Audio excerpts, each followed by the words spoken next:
Assalamualaikum warahmatullahi wabarakatuh. Perkenalkan, nama saya Yuli Mustikasari. Saya dari kelas Ekonomi Syariah E dengan NIM 401200132. Di sini saya akan menyampaikan pembahasan mengenai studi kelayakan bisnis. Baik, langsung saja yaitu sebelum kita menjalankan suatu bisnis atau usaha, pasti memerlukan adanya studi kelayakan bisnis. Studi kelayakan bisnis sendiri merupakan studi yang dilakukan untuk mengetahui layak atau tidaknya suatu bisnis tersebut dijalankan. Dengan adanya studi kelayakan bisnis ini, maka kita akan mengetahui keuntungan dan kerugian jika bisnis tersebut direalisasikan. Bukan hanya itu, kita juga akan mengetahui tentang bagaimana tantangan yang mungkin dihadapi serta persiapan solusi yang dapat dilakukan agar bisnis tersebut mampu bertahan. Studi kelayakan bisnis ini juga menekankan pada penelitian mulai dari produk, strategi pemasaran, kondisi lingkungan bisnis, budaya masyarakat, sampai dengan kemungkinan produk dapat diterima atau tidak oleh konsumen, dikarenakan harga yang ditetapkan terjangkau atau tidak bagi konsumen.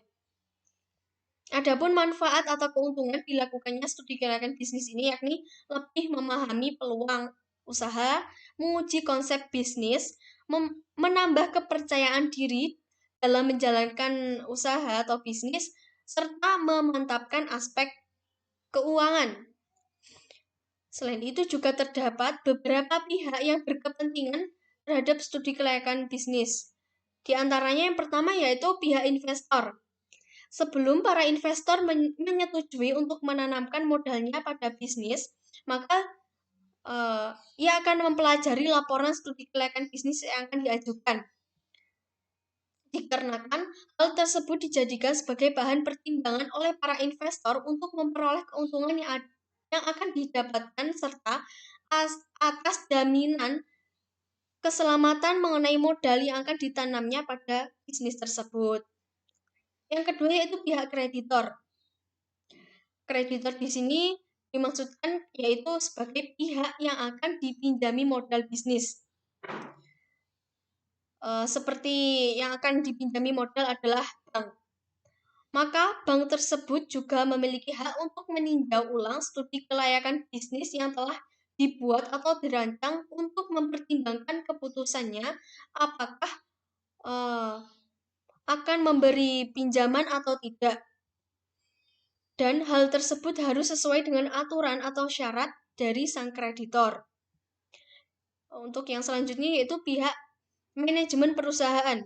Sebagai project leader dan sebagai tempat dijadikan proyek perusahaan, maka tentu pihak manajemen memerlukan studi kelayakan bisnis dari proyek bisnis tersebut sebagai data dan alat penunjang proyek dari bisnis yang akan dijalankan. Untuk yang selanjutnya yaitu pihak pemerintah dari masyarakat. Pemerintah dalam hal ini juga memerlukan laporan studi kelayakan bisnis sebagai data dan bahan laporan perusahaan. Karena bagaimanapun juga, secara langsung atau tidak langsung, kebijakan pemerintah akan mempengaruhi adanya kebijakan perusahaan. Misalnya, kebijakan pemerintah pada sektor ekonomi, seperti adanya penghematan devisa negara, kegiatan ekspor non-migrasi, pemakaian tenaga kerja yang besar, dan masih banyak lagi kebijakan lainnya. Untuk yang selanjutnya yaitu tujuan pembangunan ekonomi. Aspek-aspek yang perlu dianalisis untuk mengetahui biaya dan juga manfaat suatu perusahaan terhadap perekonomian nasional diantaranya adalah rencana pembangunan nasional, distribusi nilai tambah bagi seluruh masyarakat, adanya nilai investor per tenaga kerja, pengaruh adanya tingkatan sosial, juga analisis beban dan manfaat sosial.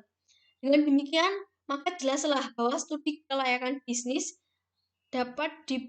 yang dibuat membutuhkan adanya kajian dalam tujuan pembangunan ekonomi nasional sekaligus untuk memajukan bisnis perusahaan. Selain itu juga terdapat tujuan studi kelayakan bisnis yang harus dicapai, di antaranya yaitu menghindari resiko kerugian. Hal ini bertujuan untuk meminimalkan resiko yang dapat dikendalikan maupun yang tidak dapat dikendalikan. Kondisi yang akan datang tidak dapat diprediksi, sehingga perlu untuk melakukan analisis studi kelayakan bisnis untuk memperkecil resiko tersebut. Untuk yang selanjutnya yaitu mempermudah perencanaan. Dengan adanya studi kelayakan bisnis ini, maka akan mempermudah perencanaan. Perencanaan itu sendiri meliputi jumlah modal, waktu pelaksanaan, lokasi, cara pelaksanaan, besarnya keuntungan, serta bagaimana pengawasan bila terjadi penyimpangan. Untuk yang selanjutnya yaitu memudahkan pelaksanaan pekerjaan. Perencanaan yang disusun dapat mempermudah penerapannya. Proses bisnis dapat dilakukan secara tersusun, sehingga para karyawan dapat memiliki pedoman dan tetap fokus pada tujuan. Sehingga rencana bisnis dapat tercapai sesuai dengan apa yang telah direncanakan. Untuk yang selanjutnya yaitu memudahkan pengawasan.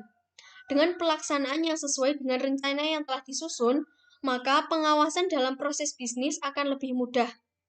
Pengawasan dilakukan agar jalannya usaha tetap pada jalur dan sesuai dengan apa yang telah direncanakan. Untuk yang terakhir yaitu memudahkan pengendalian. Bila terjadi penyimpangan, akan mudah untuk memperbaikinya dan dapat langsung untuk dikendalikan sehingga tidak terlalu jauh terjadi penyimpangan. Selain itu juga terdapat aspek-aspek dalam suatu studi kelayakan bisnis. Yang pertama yaitu aspek manajemen. Dalam aspek manajemen ini berisi tantangan penjelasan kegiatan manajemen dari suatu perusahaan. Hal ini bisa dilihat terkait dengan kesiapan SDM yang nantinya akan dianalisis oleh lembaga keuangan atau bank melalui struktur organisasi dan job description dari perusahaan tersebut. Untuk yang selanjutnya yaitu aspek pasar dan pemasaran. Karena di dalam aspek pasar dan pemasaran ini kita bisa tahu bagaimana strategi pemasaran yang digunakan oleh pengusaha dalam menghadapi persaingan bisnis yang ada, dan bagaimana segmentasi pasar dan pasar sasaran yang digunakan pebisnis dalam meningkatkan pangsa pasar. Dan apakah bisnis yang dijalankan ini akan menghasilkan keuntungan atau laba yang besar ataukah tidak. Dan yang selanjutnya yaitu aspek teknis dan operasi. Aspek ini juga harus dipertimbangkan atau dinilai sebelum memberikan pinjaman kepada pengusaha, yaitu dengan memperhatikan lokasi perusahaan, layout atau tata letak perusahaan, gambaran produk, proses, produksi, maupun yang lainnya. Yang selanjutnya yaitu aspek keuangan. Dalam aspek keuangan ini menjelaskan bagaimana laporan posisi keuangan atau neraca dari perusahaan yang dirintis oleh pengusaha tersebut.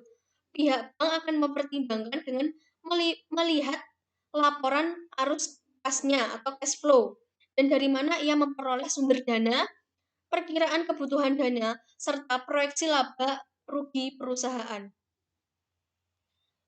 Untuk yang selanjutnya yaitu aspek sumber daya manusia. Kesuksesan suatu perencanaan dan pelaksanaan pembangunan sebuah proyek bisnis sangat bergantung pada SDM yang solid antara manajer dan karyawan. Yang selanjutnya yaitu aspek lingkungan. Aspek lingkungan ini berkaitan dengan dampak yang akan ditimbulkan dari usaha yang dirintis, seperti pencemaran lingkungan dan kerusakan lingkungan akibat adanya perusahaan tersebut. Yang terakhir yaitu aspek yuridis atau legalitas. Perlu kita ketahui bahwa kekuatan hukum yang menjadi pedoman dalam menjalankan usaha tersebut mencakup bentuk badan hukum yang dipakai dan jaminan yang diberikan kepada bank atau investor, entah itu berupa sertifikat maupun yang lainnya. Baik, mungkin cukup itu yang bisa saya sampaikan. Apabila ada salah kata, saya mohon maaf yang sebesar-besarnya. Wabillahi taufiq wal hidayah. Wassalamualaikum warahmatullahi wabarakatuh.